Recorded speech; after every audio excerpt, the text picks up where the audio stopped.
So I wasn't surprised at all. I mean, given the Fitch downgrade, I thought it was probably inevitable that you'd see a subsequent warning come out of other rating agencies. And I think this is entirely driven by Congress's repeated failure to govern in a reasonable way. So for investors who are investing in U.S. Treasury debt, they're getting these repeated signals every few months, not just around government shutdowns, but then maybe once a year or once every couple of years around this flirtation with breaching the debt ceiling. Yeah. And that has got to weigh on investor confidence at some point. And we hear it. Investors are talking about it more. This week, of course, we're coming up to another debt ceiling deadline.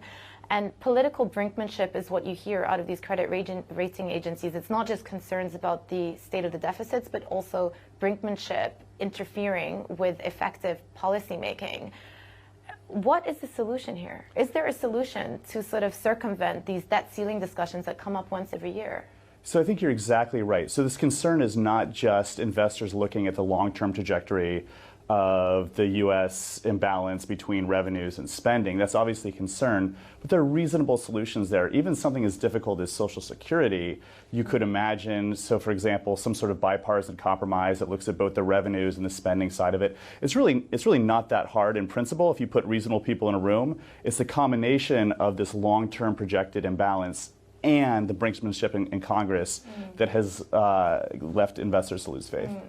How worried were you? I mean, you got insight within the Treasury about the rising debt servicing costs. And I was reading now that the second largest expenditure for the U.S. government now is debt servicing. That's pretty astonishing.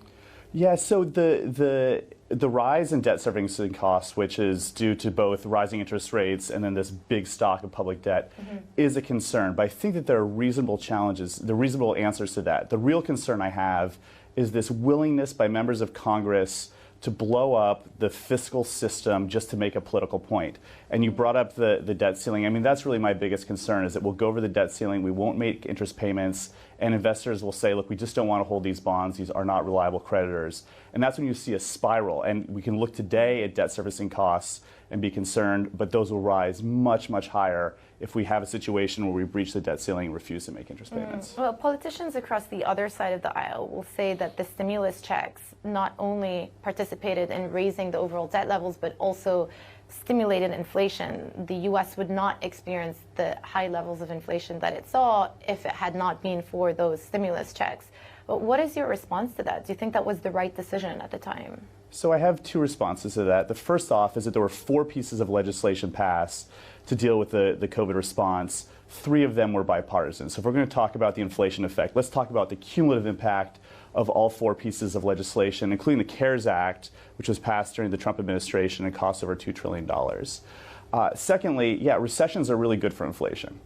And I think that I think that there were some tough choices by policymakers. When the ARP was passed in the early part of the Biden administration, we hadn't yet had the Omicron wave. We hadn't yet had the Delta wave. And the point of that legislation was to get us to the other side of the pandemic in the face of enormous uncertainty. And I think it did that.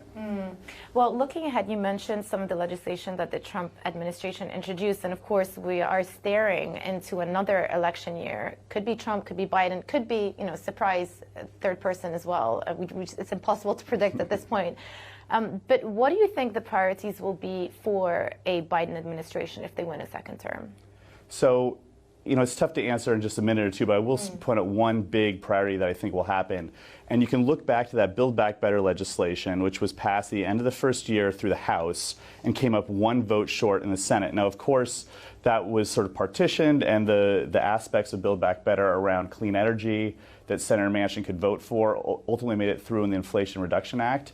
But there is still an enormous agenda there. Much of that is related to care, so child care, elder care, and then also some tax reform. And I think that will sort of form the agenda for the second term. Is there